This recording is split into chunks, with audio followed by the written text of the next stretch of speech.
یہ یاد رکھیں اسلام کا سمم بونم قتال ہے، جہاد اور قتال. جہاد کی اعلیٰ ترین شکل، جہاد تو کہتے ہیں اسٹرگل کو، تزکیہ نفس بھی جہاد ہے، اس کی اعلیٰ ترین شکل ہے قتال، کہ کوئی شخص اپنی جان ہتھیلی پر لے کر اپنے رب کے لیے میدان جنگ میں اتر آئے اور اپنی جان دے دے.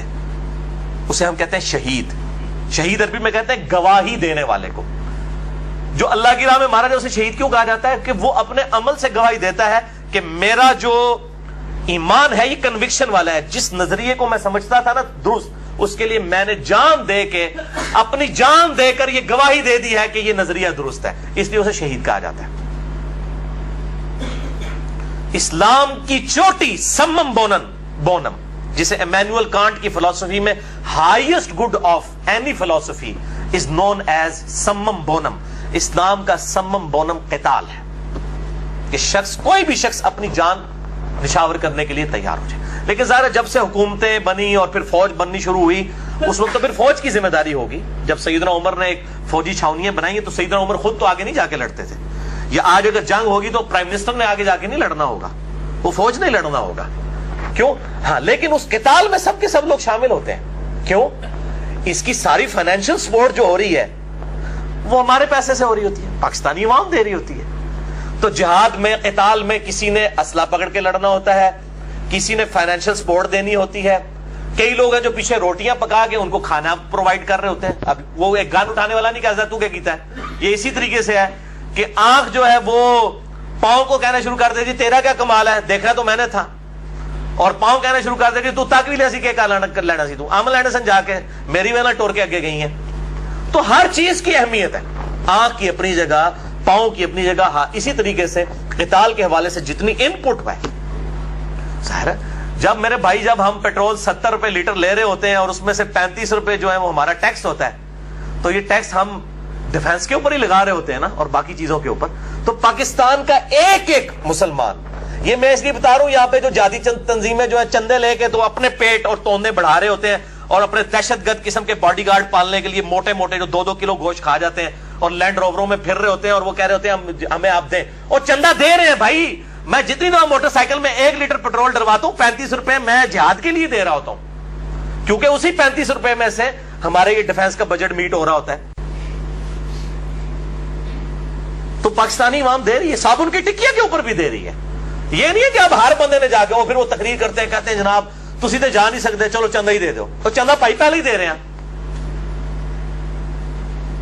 اور آج جا کے ہماری جو ہے وہ ایجنسیز کو اور باقی لوگوں کو یہ بات سمجھ آئی ہے کہ جہاد پرائیویٹائز نہیں ہونا چاہیے.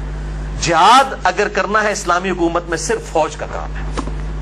کسی عام شخص کو یہ اجازت نہیں ہو سکتی اسلامی حکومت کے اندر کہ وہ گن اٹھا کے اپنی پارٹی، اپنی جماعت بنا کے تو جا کے لڑنا شروع کر دے. تو اس کی کمپیٹنسی نہیں ہے، وہ اس کے لیے ہے ہی نہیں ہے. یہ تو اسی طریقے سے ہے کہ ایک بندہ جس کو نہ نماز صحیح طریقے سے پڑھنی آتی ہے، نہ اس کو ریلیجن کا پتہ ہے، اور وہ کہ میں بھی چونکہ مسلمان ہوں، اور جا کے ممبر پہ کھڑے ہو کے تو جمعہ پڑھانا شروع کر دیں، تو اس کو ویلکم کہے گا. اسی طریقے سے ایسی تنظیمیں کہ جو پرائیویٹائز جہاد کو کی ہوئی ہیں، ان کو کسی طریقے بھی ویلکم نہیں کرنا چاہیے. اور آج آپ دیکھ لیں ہمارے لیے خود وبال جان بن گئی ہوئی ہیں. وہی تنظیمیں ہمارے لیے وبال جان بن گئی ہیں جب ڈیویٹ ہوتی ہیں. تو یہ بات کہاں سے کہاں نکل گئی. یہ آیات آ رہی ہیں، ان آیات کو پڑھتے ہوئے ان کو کانٹیکسٹ ضرور دیکھ لیں. سورہ التوبہ کی آیات ہوں، سورۃ النساء کے اندر ہوں، باقی صورتوں کے اندر جہاد اور قتال کے حوالے سے بالکل اس کو کلیئر کٹ کر لیں کہ یہ قتال اور جہاد پرٹیکولرلی اس چیز سے ریلیٹڈ ہے جو نبی صلی اللہ علیہ وسلم کے مبارک دور میں تھا. اس کے بعد آج امپلیمنٹ کرنے کے لیے بڑی دقت نظر کی ضرورت ہے. آیات تو بڑی ظاہر گرما دینے والی ہوتی ہیں، انسان کو بڑا جوش چڑھتا ہے کہ یار مجھے بھی لڑنا چاہیے. آج بھی آپ دیکھیں گے یہ آیات کا سٹارٹ ہی سورۃ الحج کی 39 آنورڈ ایسا ہو رہا ہے کہ انسان کہتا ہے کہ میں بھی جناب اسلحہ اٹھا کے تو فلاں جگہ پہنچ جاؤں اور فلاں جگہ پہنچ کے لڑنا شروع کر دوں، لیکن کسی طریقے اور قاعدے کے مطابق ہوگا. اس طریقے سے نہیں ہوگا کہ جس کا منہ اٹھا کے تو چل پڑے. اس سے پھر نقصان ہوتا ہے. اور خصوصاً جب کہ اب ملک بن چکے ہوئے ہیں اور ہماری باؤنڈریز ڈیفائن ہیں، اس وقت ظاہر ہے کہ ہم ایک معاہدے میں بندھے ہوئے ہیں. جب اس طرح کے معاہدوں میں لوگ بندھے ہوئے ہوں، پھر اس طریقے سے اجازت نہیں ہوتی ہے کہ آپ کو اس قسم کی گوریلا کاروائی کریں کہ جس کے نقصان کے اندر باقی مسلمان بھی پھر قتل ہونا شروع ہو جائے. تو یا اوپن جنگ ڈکلیئر کریں، ادروائز اس طریقے سے نہیں. باقی جو وہ آپ دیکھیں جو وار لڑنی ہے آج کل تو ساری فائنانس کی گیم ہے، پولیٹیکل گیمز چل رہی ہیں. ٹھیک ہے, پراپوگنڈے کی گیم چل رہی ہے, اس کے اندر آپ فلرش کرنے کی کوشش کریں. آج میرے بھائی اسلحے کے زور کے اوپر کوئی کسی کے ملک پہ قبضہ نہیں کر سکتا. یہ لوگ کہنے لگا, پنجابی کہنے کنو کڈ لو گل, کہ اسلحے کے زور کے اوپر آپ کسی ملک پہ قبضہ نہیں کر سکتے آج کے دور کے اندر. یہ کلیئر کٹ ہے. یہ کر لیا امریکہ نے جتنی بدماشی کی ہے, کیا کر لیا, ذلیل ہی ہو رہا ہے نا. تو امریکہ کے تو بالکل پاس کو بھی کوئی اور ملک نہیں ہے کہ وہ یہ کام کر سکے. برابر برابر کے 19 میں انڈیا پاکستان پہ قبضہ کر لے گا یا پاکستان انڈیا پہ قبضہ کر لے گا؟ نیور, کبھی نہیں ہو سکتا اس طرح. دونوں ایٹم ہم چلائیں گے, دونوں ہی ختم ہو جائیں گے. اب وہ دور نہیں ہے اس طریقے سے. ہاں پولیٹیکلی آپ وار اپنا اس طریقے سے فائنینشل جو ہے ترقی کے ساتھ, اس چیز کے ساتھ آپ وار کو ون کر سکتے ہیں. تو اب یہ آیات بھی آ رہی ہیں. اعوذ باللہ من الشیطان الرجیم, بسم اللہ الرحمن الرحیم, سورۃ الحج آیت نمبر 39. اذن للذین یقاتلون بانہم ظلموا, اذن دے دیا گیا ہے اللہ کی طرف سے ان لوگوں کو کہ وہ قتال کر سکتے ہیں, جنگ کر سکتے ہیں, بانہم ظلموا, اس بنا پر کہ ان کے اوپر ظلم کیا گیا تھا. اب یہ ہے تو پرٹیکولر مسلمانوں کے بارے میں ہے جن کو ظلم کے ساتھ مکے سے شہر بدر کر کے مدینے جانے پر مجبور کیا گیا, اور وہ بالکل نہاتے وہاں پر پہنچے, وہاں پہ انصار نے ان کی مدد کی تو تھوڑا وہ اسٹیبلش ہوئے. تو اللہ تعالیٰ ماتا ہے اب ان مظلوموں کو تو اجازت ہے کہ بدلہ لے سکتے ہیں, اجازت دے دی گئی ہے اللہ کی طرف سے کہ قتال کر سکتے ہیں وہ لوگ جن پر ظلم کیا گیا. اب یہی آیات پڑھتے ہیں اور وہ کہتے ہیں جناب دیکھیں فلاں جگہ ہو رہا ہے, اب ہمیں بھی یہاں پہ اجازت ہے کہ چونکہ فرانس کی فوج وہاں گئی بھی تھی, یہاں پہ فرانس کے جو نہاتے شہری ہیں ان کو ہم قتل کریں گے. یہ وہ اینالوجیز بنانا شروع کر دیتے ہیں. تو اس طریقے سے نہیں ہوگا, اس کا کانٹیکسٹ دیکھنا ہوگا. اور اسلام میں تو یہ ہے کہ جس نے ظلم کیا ہے اسی کے ساتھ ہی آپ بدلہ لے سکتے ہیں, کسی اور سے نہیں لے سکتے. یہ نہیں ہو سکتا کہ بیٹے نے قتل کیا تو اس کے بدلے میں اس کے باپ کو بھی قتل کیا جائے. چہ جائے کہ آپ یہ کہیں گے جی فرانس کی فوج وہاں پہ گئی تو ہم فرانس کے شہریوں کو ماریں گے. اس طرح نہیں ہو سکتا. قطعاً اسلام اس کی اجازت نہیں دیتا. اور اس کا پھر آپ نقصان دیکھ لیں, 5 ملین کے قریب لوگ ہیں اس وقت فرانس کے اندر, 50 لاکھ کے قریب جو مسلمان ہیں. یہ 2-4 لوگ ایکٹیویٹیز کرتے ہیں, ان 50 لاکھ کا جینا جو ہے وہ دوبر ہو جاتا ہے. مسلمان کولڈ وار ون کر رہے ہیں. مسلمان اپنے اخلاق کے ذریعے, اپنے جو کردار کے ذریعے جو گاڈ کو رسپانس کر رہے ہیں. میں اس کردار اور اخلاق سے مراد پاکستان, انڈیا, بنگلہ دیش کے مسلمان نہیں لے رہا, یورپ کے مسلمان. اور ان کا اخلاق اس طرح کا ہے کہ یورپین بھی اپنے, جن کے اخلاق پہ ہم جو ہے وہ حسد کرتے ہیں کہ یار کیا اخلاق ہے یورپ کے گوروں کا, وہ ان کے اخلاق کے اوپر کرتا ہوں. میں اکثر سوچتا ہوں کس طرح یار پاکستانی تھے ادھر جا کے کیسے وہ اس طرح ہو گئے. اس لیے کہ ان کو ماحول اچھا ملا اور ان کے تو دین میں بھی اخلاقیات تھیں, وہ جا کے زیادہ فلرش کر جاتے ہیں گوروں کی نسبت. اس لیے وہاں کے مسلمانوں کا اخلاق ان کے گوروں سے بھی بہتر ہے. ہمارا تو خیر گوروں کے بھی برابر نہیں ہے, ان کے عشر شیر کو بھی نہیں پہنچتا. میں ان کی بات کر رہا ہوں. تو ان کے اخلاق کی وجہ سے لوگ اسلام کی طرف آ رہے ہیں. لیکن یہ چند لوگ ایکٹیویٹیز کرتے ہیں, پھر آپ دیکھ لیں پھر کیا کیا وہاں پہ تکلیفیں اٹھانی پڑ رہی ہیں. یقین کریں ترس آتا ہے. میں جب دیکھتا ہوں نا ان مسلمانوں کی حالت, کس طریقے سے بےچارے وہ پھر کبھی مسجدوں میں وہ اس طریقے سے پلے کارڈز لگا کے, کبھی چوراہوں پہ کھڑے ہو کر کہ میں مسلمان ہوں, میں دہشت گرد نہیں ہوں. ٹھیک ہے, اس قسم کی ایکٹیویٹیز وہ کرتے ہیں لوگوں کو اپنا حق بتانے کے لیے. کیا کچھ ان کو کرنا پڑتا ہے, لیکن یہاں پہ ہم خوش ہو رہے ہوتے ہیں. ذرا ویڈیو میں آپ اس قسم کی وہ جو ہے وہ ایکٹیویٹیز اور بم دھماکے دیکھ کے خوشی ہوتا ہے نا. اپنی تو کوئی چیز مسٹیک میں نہیں لگی ہوئی نا. آپ تو ایئر کنڈیشن کمرے میں بیٹھے ہوئے دیکھ رہے ہیں ویڈیو, آپ کو کیا فرق پڑ رہا ہے؟ تو اسمیل بھی نہیں آنی ہوتی بم دی, گرمائش تو بڑی دور کی بات ہے. تو اجازت دی گئی ہے ان لوگوں کو کہ وہ قتال کر سکتے ہیں اللہ کی راہ میں کہ جن پر ظلم ہوا. وَإِنَّ اللَّهَ عَلَىٰ نَصْرِهِمْ, اور بے شک اللہ تعالیٰ پر بھی ہے کہ وہ ان کی مدد کرے گا. لقدیر, پوری طرح اللہ تعالیٰ قادر ہے, اللہ تعالیٰ ان کی مدد فرمائے گا. اور مدد کی الذین اخرجوا من دیارہم بغیر حق, وہ لوگ کہ جن کو بغیر حق کے, نہ حق ان کے گھروں سے نکال دیا گیا. مشرکین عرب نے قریش ہونے کے باوجود مسلمانوں کو اسلام قبول کرنے کے مقدس جرم میں انہوں نے مکے سے نکال دیا. الا ان یقولوا ربنا اللہ, صرف اس مقدس جرم میں کہ انہوں نے کہا کہ ہمارا رب اللہ ہے. اللہ, ایک اللہ کو ماننے کی وجہ سے. اور یہاں پر بھی یہی ہوتا ہے, کوئی شخص پریکٹسنگ مسلمان بنتا ہے, سب سے پہلے اس کے گھر والے مخالف ہو جاتے ہیں. اگر کوئی کتاب و سنت کے منہج پہ آ جاتا ہے, معاشرہ کو حالف اختیار کر لیتا ہے. کہ جی اتنے بزرگوں کو چھوڑ کے ایک ہی بزرگ کو مان رہے ہو، نبی صلی اللہ علیہ وسلم کو. جیسے نبی صلی اللہ علیہ وسلم کے ماننے والوں کو یہ ٹانٹ کیا جاتا تھا، تانا دیا جاتا تھا کہ اتنے خداؤں کی جگہ ایک خدا مان رہے ہو، ایک الہ مان رہے ہو.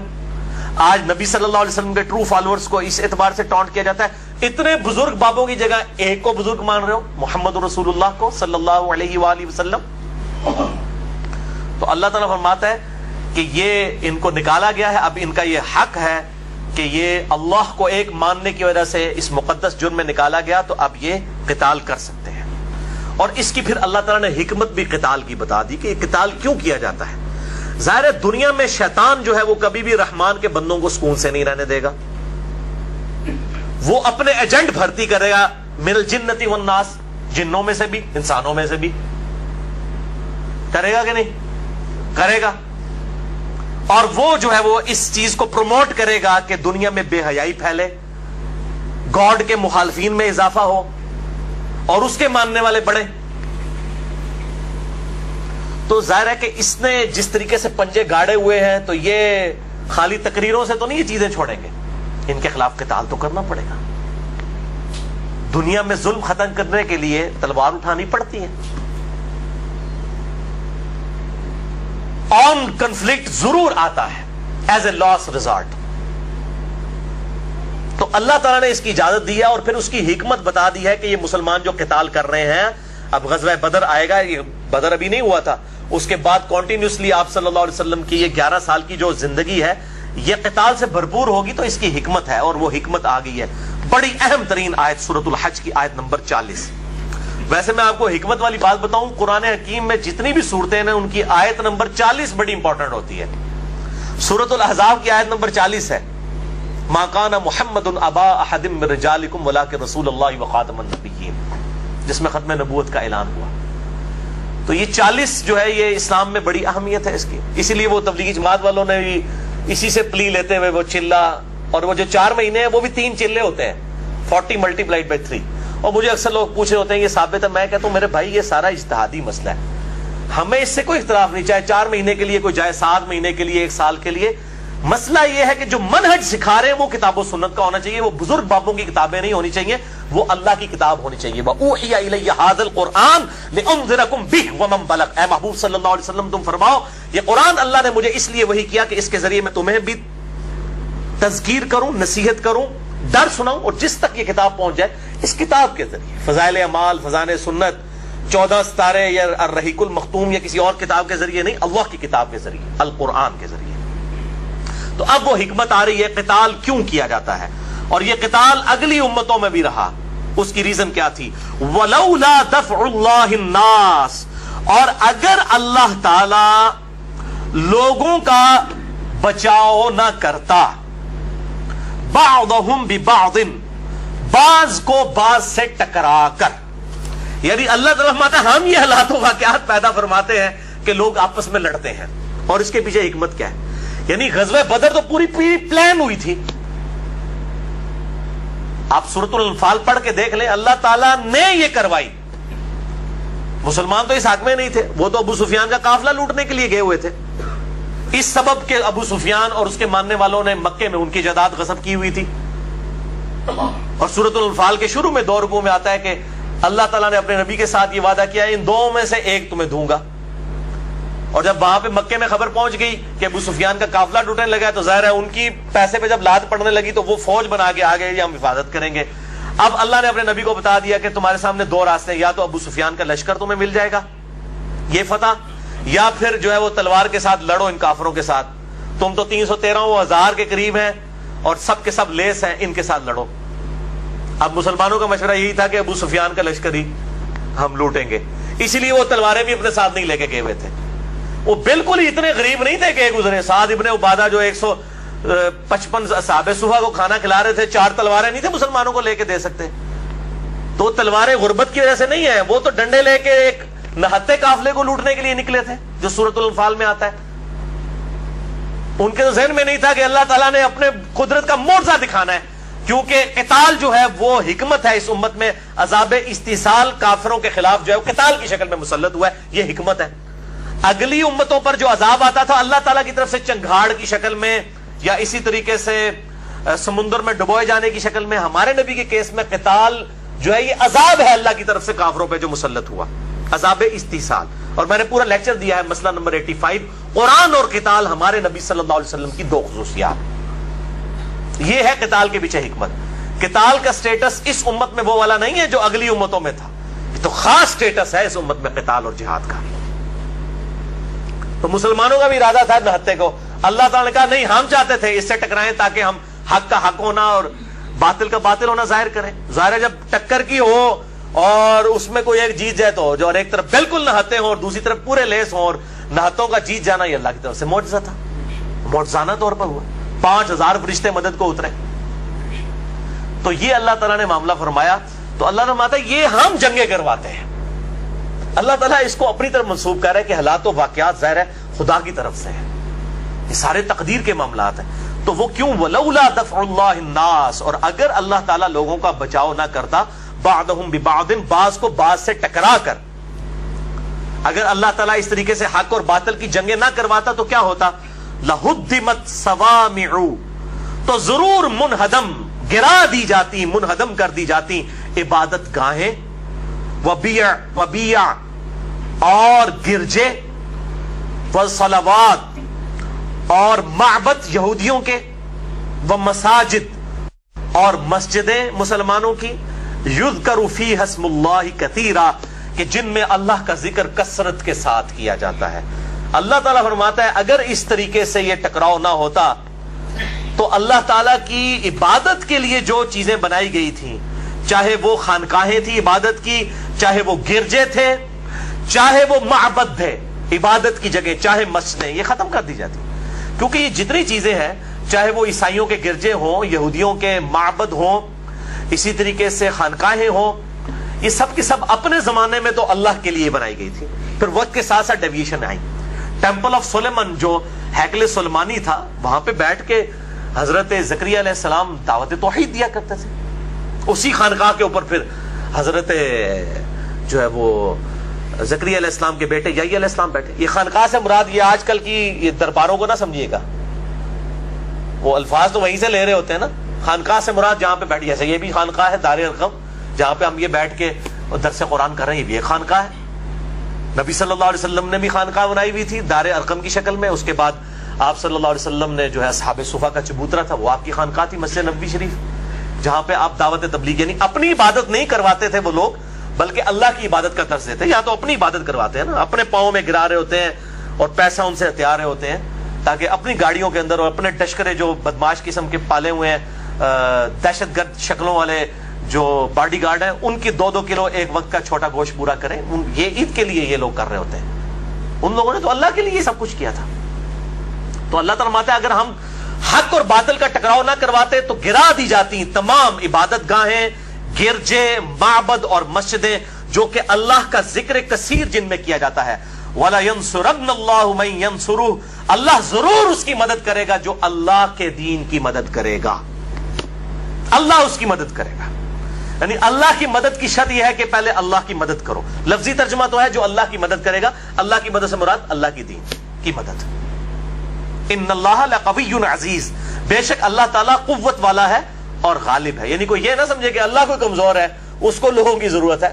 اس کی حکمت ہے، وہ غالب ہے، قوت والا ہے، لیکن وہ چاہتا ہے کہ میرے بندے جو ہے وہ میرے لیے ایفرٹ پٹ کریں، میرے لیے جانیں قربان کریں، پھر میں ان کو ہمیشہ کی جنتیں دوں. اچھا، اب آپ حکمت والی بات دیکھیں کہ اللہ تعالیٰ نے غیر مسلموں کی عبادت گاہوں کو بھی یہاں پہ ذکر کیا ہے. اسی لیے اسلام نے اجازت نہیں دی ہے کہ جب کہیں پر آپ قبضہ کریں تو وہاں پر آپ عبادت گاہوں کو، گرجوں کو گرائیں. اس کی اسلام میں اجازت نہیں ہے. اسلامی حکومت میں بھی غیر مسلموں کو اپنی مذہبی آزادی حاصل ہوگی. اور یہاں پر اللہ تعالیٰ دیکھیں کس کامن ٹرم پہ بات کر رہا ہے کہ گرا دی جاتے گرجے بھی، یہ معبد بھی اور مسجدیں بھی، اگر لوگ ایک دوسرے کے ساتھ اس طریقے سے ٹکراؤ نہ ہوتا. اور یہاں پر اللہ معافی دے، یعنی مسلمانوں نے دوسروں کی مسجدوں کو گرجے سمجھا ہوا ہے. یعنی امام احمد بریلوی صاحب المتوفا 1340 ہجری، المتوفا 1921 عیسوی، وہ فتاوی رضویہ میں لکھتے ہیں کہ دیوبند اور اہل حدیث کی مسجدیں مثل گرجا کے ہیں، ان میں نماز پڑھنا مکروہ تحریمی واجب العیادہ ہے۔ جب قوم کے لیڈر اس قسم کے ہوں گے پھر عوام تو یہی ہوگی نا، پھر تو کوئی اونچی آمین کہے گا کسی مسجد میں تو بریلوی نے پھر اس کو مسجد سے مار کے نکالنا اور بعد میں مسجد دھونی ہی ہے نا۔ جب امام ان کا یہ کہہ کے گیا کہ مثل گرجا کے ہیں، ان کی مسجدیں مثل گرجا کے ہیں اور ان میں مسجد میں نماز بھی نہیں ہوگی، جبکہ بخاری اور مسلم کی متفق علیہ حدیث ہے کہ نبی صلی اللہ علیہ وسلم نے فرمایا اللہ تعالیٰ نے مجھے 5 خصوصیات ایسی دی ہیں، اور مسلم شریف میں آتا ہے 6 خصوصیات۔ یہ میں نے پوری حدیث مسئلہ نمبر 40 ختم نبوت والی جو قادیانیت کے اگینسٹ ریکارڈ کروایا تھا، خاتم اور خاتم کے فرق کے اعتبار سے، اس میں نے حدیث بتائی ہے۔ اس میں ایک خصوصیت آپ صلی اللہ علیہ وسلم نے فرمائی کہ ایک ہے کہ پوری زمین میرے لیے مسجد بنا دی گئی ہے، میرے امتی جہاں پر چاہے نماز ادا کر سکتے ہیں، مسجد کے باہر بھی ادا کر سکتے ہیں، سڑک پہ بھی ادا کر سکتے ہیں، جہاں پر آپ کو یہ یقین ہو کہ یہ جگہ ناپاک نہیں ہے، جگہ پاک ہے۔